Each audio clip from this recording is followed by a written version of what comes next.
খিলঞ্জীয়া গৰীয়া মুছলমান অধ্যুষিত বৰপেটাৰ ঐতিহাসিক ভেল্লাত ৰঙালী বিহু। ভেল্লা আঞ্চলিক ছাত্ৰ সংঘৰ উদ্যোগত এই ৰঙালী বিহু ৭০ দশকৰ পূৰ্বৰ পৰাই অতি ধুমধামেৰে বিহু পালন কৰি আহিছে ভেল্লাৰ খিলঞ্জীয়া মুছলমানে। আজিও ঢোল পেঁপা গগনাৰ শব্দত ৰজন জনাইছে ভেল্লাৰ আকাশ বতাহ। ভেল্লাৰ বোৱাৰী জীয়ৰী শিশু বৃদ্ধ সকলো ওলাই আহিছে এই বিহুত সহযোগ কৰিবলৈ।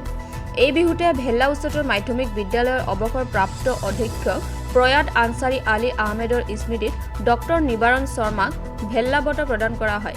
বৰপেটাৰ পৰা প্ৰদীপ কুমাৰ চৰকাৰৰ ৰিপৰ্ট JNK নিউজ। পোনপ্ৰথমে মই ভেল্লা আঞ্চলিক ছাত্ৰ সন্থাৰ তৰফৰ পৰা সমূহ অসমবাসী ৰাইজলৈ ৰঙালী বিহুৰ শুভেচ্ছা জ্ঞাপন কৰিলোঁ। 1971 চনৰ পিছৰ পৰাই আমি ভেল্লাবাসী ৰাইজে ৰঙালী বিহু উদযাপন কৰি আহিছোঁ। লগতে এইবাৰো সমান্তৰালভাৱে এইবেলিও আমি ভেল্লাবাসী ৰাইজে আৰু ভেল্লা আঞ্চলিক ছাত্ৰ সন্থাৰ উদ্যোগত আমি ৰঙালী বিহুখন অনুষ্ঠিত কৰিছোঁ। আমি আজি চিত্ৰাংকন প্ৰতিযোগিতাৰ লগতে বিভিন্ন কাৰ্যসূচীৰে আমি দিনটো পাৰ কৰিলোঁ। লগতে ভেল্লা বঁটা প্ৰদান কৰা হ'ব। শিশু বিকাশ গোষ্ঠীৰ লগতে ভেল্লা আঞ্চলিক ছাত্ৰ সন্থাৰ উদ্যোগত ভেল্লা বঁটা প্ৰদান কৰা হ'ব।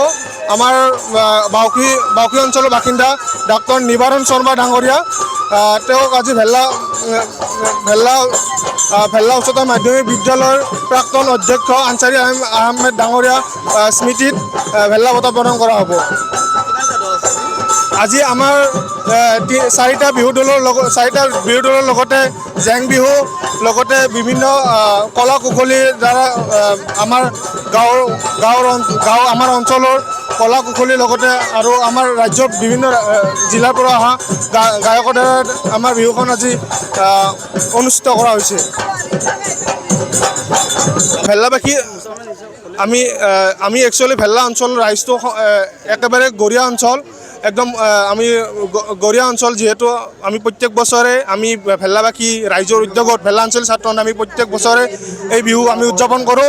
সমান্তৰালকৈ এইবেলিও আমি উদযাপন কৰিবলৈ ৰাইজৰ সহযোগত আমি অনুষ্ঠিত কৰা হৈছে।